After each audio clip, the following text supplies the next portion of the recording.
championship. We know that last time they went there, they weren't at their full roster. This time, it excites me to see what they can do there. But the question is, can anyone really topple them? You heard Martin mention it in the pre-show, but is it worth commitment if commitment means death, right? Is it worth that? That's over. James knows. That is a very, very solid nade. Someone's heard something. You can see Ibi also on the window, just looking on the angle to try and get the bounce off. But Tixu there, from the distance, hits him in the head, and the knock come through will give the information that Liquid need. And that's what I was about to say is this position is actually surrounded. Now, it's not close. It's not super close shots. There are a couple of 100 meters between them. But you can see Exhalation in the distance, BBL in the distance. Have a look on the map right here. Exhalation, BBL, as said, ENT, Galacticos, VP, all with potential visibility. So as much as maybe these teams wanted to crash or flank or take a new position, as soon as you leave that hard cover, you're going to have people with the ability to kind of catch that cross, spot you on your way through. Mertz instantly looking at it. If there's a free knock coming through, maybe a flush, oh yeah, they'll be about it all day long. So this push does start to build. Now, I think Ibby's caught wind of that, so he's going to be on red alert here. Maybe call for a slight adjustment in the way they're holding so far. And there it is. Clid's attention is brought to the right place, and already that's now 2 knocked, and DA not really making much of this. And here's the second layer to that problem. Diggory still has vision, as does the entirety of ENT. And Pixel, you lost one alive. And Team Liquid, keeping this clean thus far, need to be very, very aware of how many teams are coming in. They'll see who's been catching these knocks. So they can't overly push. Mertz just nabbed a flush away. And this is the danger. Look, I'm a little surprised they actually went for this push-up here. They really want to clean this out, remove Pixel from the equation. But this does get a little risky because, as we've noted, people can see all around this. But now it's going to be a breach. Lovely work, though, from Pixel. On the first, going to fall back. Dead nade on the stairs. Gives him a second to reposition. Follow up. Does he go for the window drop? He's thinking about it, but he's going to pop the nade for now. He'll look back towards the stairs. He's bought some time, bought himself a favorable fight as well. Pixel is being a problem, and now there's 4 down here. 1 is knocked, 3 still stand. Molotov to follow. Wait, that got Clib. Pixel is refusing to die. The Molly is going to just deny any sort of push on this. Ibby should be able to get a heal off in time. Pixel on the drop now. That's perfect from Pixel. This guy's on a tear. This is going to be potentially a 1v4 if he finds James, who is super low HP right now. Has there been time for a heal, a time for a raise? There has been. But Pixel, he's still hearing the shots. He knows what's up. He shuts the door. He looks for Mexi. He couldn't find him, but what a valiant attempt to come out from Pixel. Incredible work, and we go from one team to another. FaZe Clan, Close Face already down. Fex into TM. TM just trying to find a place to call home by the looks of it and lead Scout. But damage has been done for both FaZe and Team Liquid, losing 1 player apiece. Even worse from the side of DA. 16th position for them when they're in 13th. It's not exactly what you were looking for. It's not the best start to a championship Sunday, but with only 12 frags in the bag, we did say they were having a bit of a rough weekend. The transitions begin to unfold as the circle moves towards the west. This brings into play, you're looking bottom side of the cupboard area. You have to be aware, this crater field's edge that's still in play where FaZe Clan is situated for now, eventually we're going to push down from there. So at the moment, the prime pivotal spot, it's where the head of the pack will all be going to. The migration from the east will come in. Water treatment. Veneer will be sitting there, but you can see they're already splitting for a 2-2 to preemptively move away when the circle does inevitably move away from that particular area. ENT trying to find a place to call home. This is going to be super difficult, but if they somehow spotted this garage completely unclaimed, like, that's a stab in the dark, but what a spot to have when there's so many teams moving. For that to be uncontested, you have to kind of think, all right, well, where was the 2-2 from someone else to keep a hold of that? Keanu on the floor finds Schofield. The rest of the team's here, though. Does he overcommit? Does he stay, or does he just run? For now, I think back off to your teammate. Again, because of this 2-2 situation they're in, they don't want to take the team at full force. That dirty little ratty angle was so sick. A little unhand smoke to try and buy some time for Schofield in case anyone else tries to grab it. Keanu can prone down, get a little bit of a heal going for himself. But the rest of the 2-2 can't really make it here. They're pretty far away. They're pretty much in the northern side of the circle at this point. So they are going to be living in the pockets a little bit of gear up because there are just superior numbers. Higher ground to play with too. Flanny looking for a deeper angle, but has been early spotted as well. So he's not getting any respite here. Trying to get a little bit of fire on, maybe see if they can get that flush. Not to be. Rez already came through. We saw those smokes being cycled out earlier on. So Liquid's going to get the shock of their life. They've noted shots from here. Don't get me wrong. So they're gonna have some sort of at least a presence that a team or awareness that a team could be present within this area. Shots definitely do go through, and simultaneously two of them fall. Jeems and Clib at the same time go down. Clib's flushed, and it all comes once again to Mexi to carry the mantle for Liquid. Oh, the laying down, the just once again. Veneer hiding in the shadows, jumps out at the perfect time, and what are you meant to do, man? it's kind of infuriating. But they've had a stalemate between both of these two teams, so you kind of understand the logic as to why neither of them wanted to. Oh, Mexi, you should have took the garage, Mexi. You should have took the garage, my guy. There's an infestation of rats in the water treatment center. I mean, you're coming in on the outskirts. You really don't expect people to be proning around like that. Mexi's he's dead.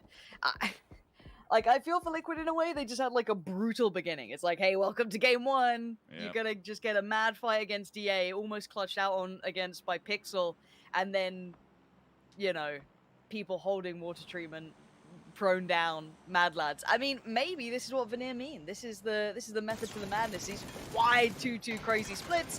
Ooh. And maybe Aimlord does not care for this plan. He thinks it's absolute garbage. But actually, Keanu's found Arctic, so now it's just Aimlord on his own, low HP. What is that shot?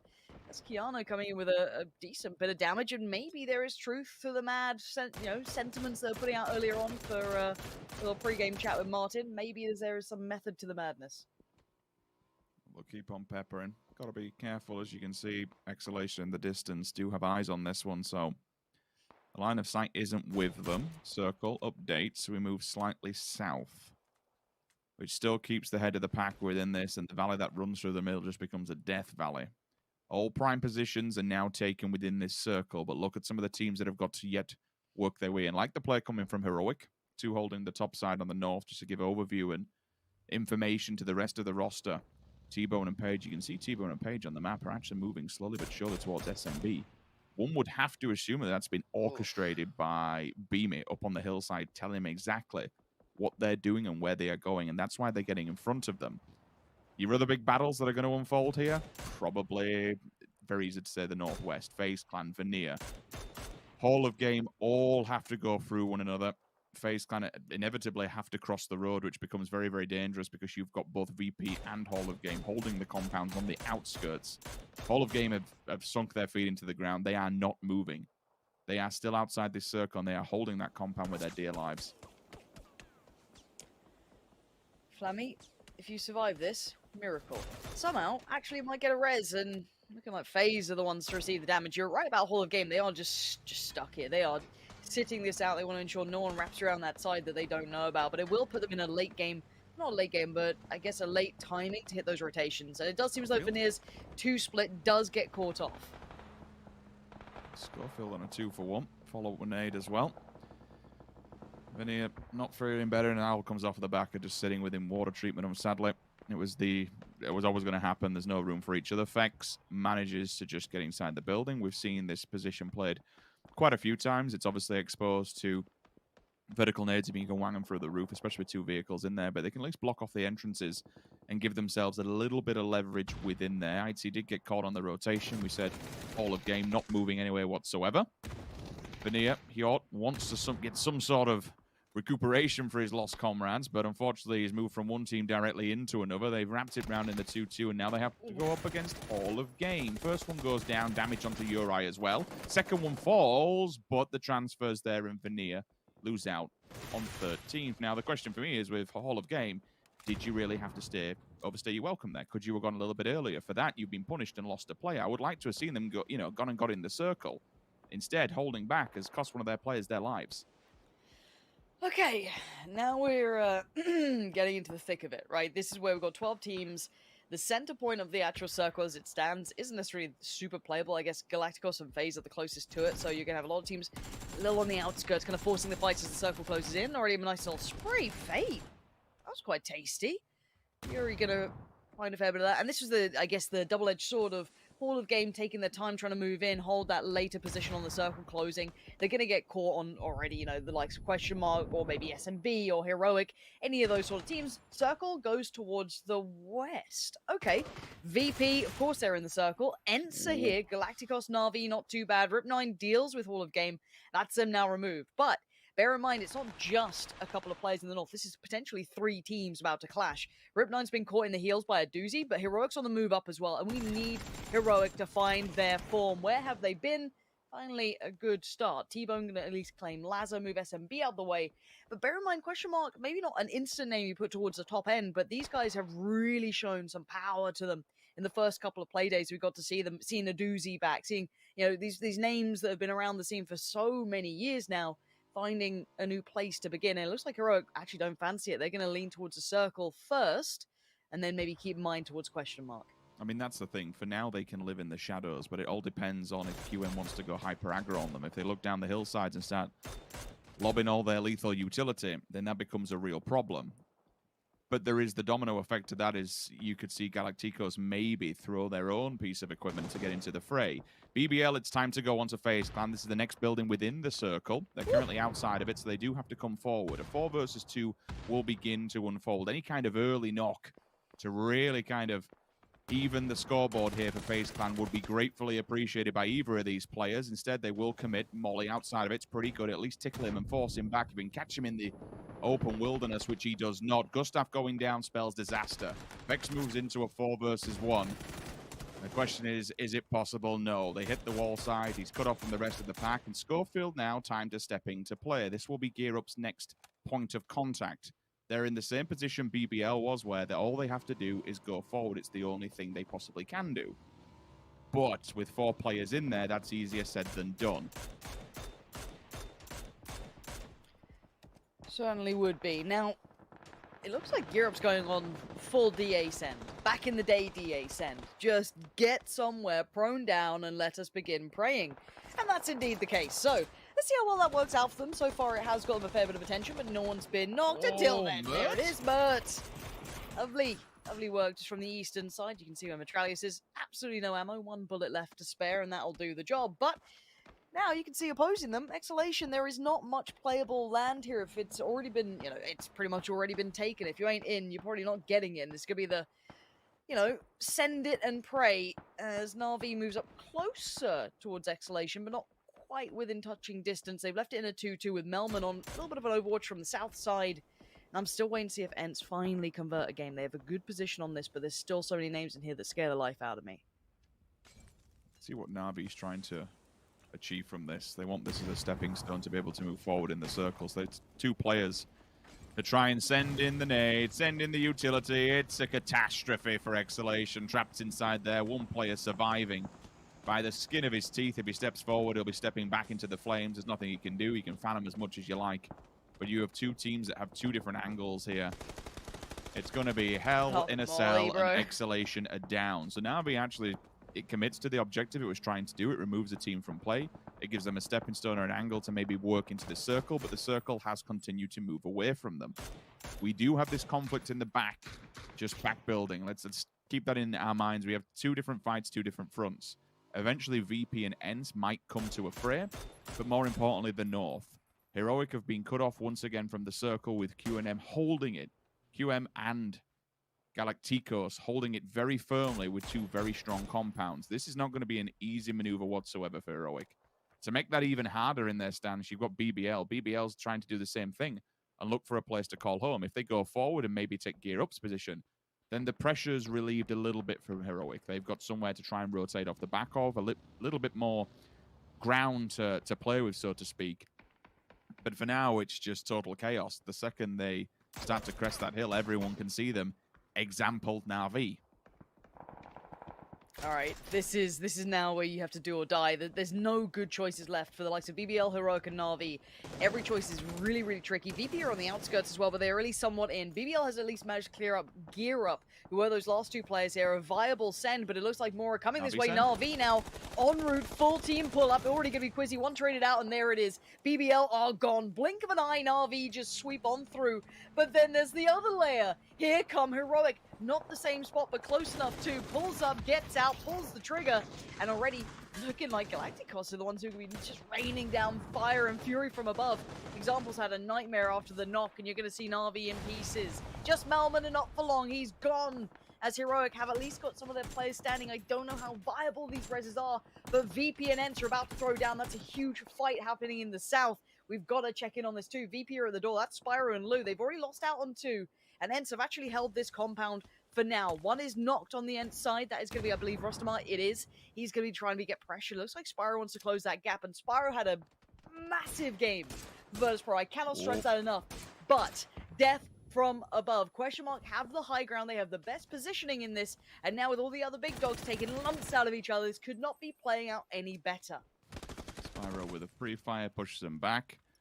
Hits the molly on the floor just to deny movement, but the flashbangs are going to be coming in thick and fast. He's hyper aware, has to look. He just says, nope, it's denied. Nothing else you can really do about that one. VP go down in 5th. So, ENT do survive to live again another day. Meanwhile, Heroic just out towards the smokes. Nothing they can really do. It was the best situation possible. They tried to tackle it head on. I don't know if the spin on the car in the certain position it was necessary, or they had pre-smokes or pre-ideas. I don't quite know, but either way, they at least got the job done and managed to take out Na'Vi in the position that they did, and they can work off that, but they only have 1 player to do so.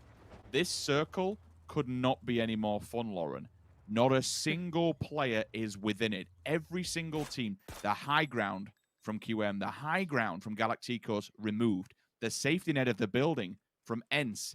It does have a corner into it. Let's kind of stress that. But from all these teams up towards the north, they have to come out from their hiding holes now. They have to come down the valley and try to tackle ENT. ENT has this tiny little wall just encompassing the building. Well, it's not much, but it's something. I don't think they can get access to it, and Question Mark knows that. You can see the vision that QM will have on that wall side, same with the Galacticos. If they just wait it out as much as they can, it will be a bit of that, like, okay, well, who moves first to an extent? Yeah. Beamy can shuffle in on the low ground somewhere, maybe, unless he gets just spotted like that. Beamy's living just, you know, on borrowed time. But yeah, that little kind of cut off the wall, yeah, maybe you could tuck yourself into the very most northern point of the wall on it. But otherwise, you're going to be very visible to Question Mark and Galacticos. So it is that matter of, can ENT outwait it? Is it worth playing it, or just try and send it somewhere else right now? It looks like Galacticos are opting to get in the vehicles, try and get down the hillside. Question Mark have vehicles as well, still in play, and they've got them ready.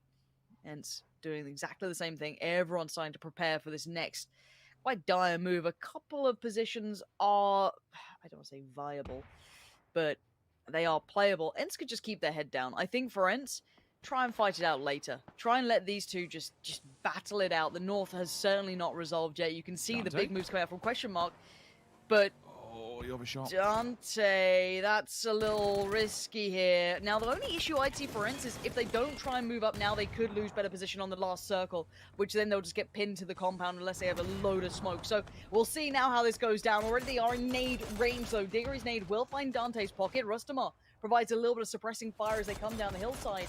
And Galacticos have made it somewhat into a better position. They've got no attention on them.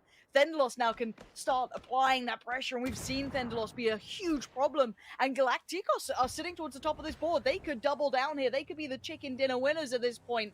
And now we're seeing 1 left alive for Question Mark. They took the fight towards ENT, and it was a poor choice. Maybe the only choice they had. I really like the moves that's coming out from Galacticos. There's nothing else really they can do, so they'll put themselves in a position that's downwind of ENT. They'll utilize the smokes that they have and maybe try and fortify themselves with these vehicles. ENT have gone for a bit of a pincer maneuver and actually rammed the vehicles up against the wall, which I'm totally fine. Use that rock, use it as a barricade, build yourself some kind of hard cover, because now we go down into the 4 versus 3. Thendalos was man of the hour yesterday, but is this just a bridge too far? 3 versus 4 will go down. Galacticos already a win under the belt. ENT yet to put one on the board. Now, I did see on ENT they've got a fair few smokes. They've been mostly in these compounds for a while. They did have to make the move up towards... Actually, no, it was VODS Pro moving towards them. So, yeah, 4 smokes for Diggory, plenty of mollies, good nades. Gear still in good form as well. Thendalos, no helmet, no smokes, no nades, no mollies. A matter of just simply attrition at this point. this should be better for ENCE if they use their utility and they run through it, because Galacticos do not have the same thing. They do not have the same scenario. And they're even a player down. Dendalos. Oh no. No. If that's what I think it is, that'd be really unfortunate for him. As already one of the Galacticos players just found Rustamar, so I'm hoping Thendalos comes back here, because this could be a really different scenario. No, it's not. Thendalos has been dropped from the server, it seems. Really unfortunate, but there's two still standing. Maybe they can do something to equal this out. It is a 2v3, so it's certainly not impossible. Rustamar is in the middle of no man's land here, so Tixu, Diggory, and Squeaky still have these two to find, and they are going to be fired up, probably pretty pissed off. Their player just dropped out. Broken Veslo for Lyron. A smoke and two mollies. Still a little bit to play with. It's like everything we can get at the moment. All the smokes will go down to try and build the wall up. Any flashbangs, any final utility, bits and pieces, whatever they can do to commit to the fight. Commit to the cause. Quepta will take lower ground here and lay down in the hope that maybe ENCE overextends when they shouldn't. But you can already see Diggory just watching the edge of the smoke for anything. A leg, an arm, an elbow, no matter what. If he sees any signs of life, he'll pull that trigger and hope for the best. Tixu may have just scouted Lyron behind the back of the vehicle. Lyron hyper aware of their position currently with all the mollies going down. Still, even with flowing the flashbangs, I know you kind of just get them out there and throw them as what you can, but I don't think he has the full angle or full information of which they're going to be approaching from, because he's continuously aiming to that right-hand side, but two of them are splitting more left. With Quepta, though, maybe he's found the solution. Maybe he knows the instigation that ENCE is trying to do here. I want to see when Lyron uses those mollies. They were closer to the center point. They can still keep ENCE in a little bit of a trickier spot. It's not many, it's only two, but maybe they can try and divide up some of this. Maybe they're waiting to pull that out a little bit later, run through those flashes that they still have plenty of. You can see Lyron is happy to just blind them up if required. And Quetpa gonna have to do something. Now the mollies start coming from ENCE. This is when your movement gets denied and you're gonna set yourself on fire. It looks like Galacticos are aware of their options now being dwindling. I really want to see them try and make a move on this. There it is. Contact made, and oh, it's better for Squeaky. And now it's just one alive. Lyron has to face the music, and ENCE finally convert a game into a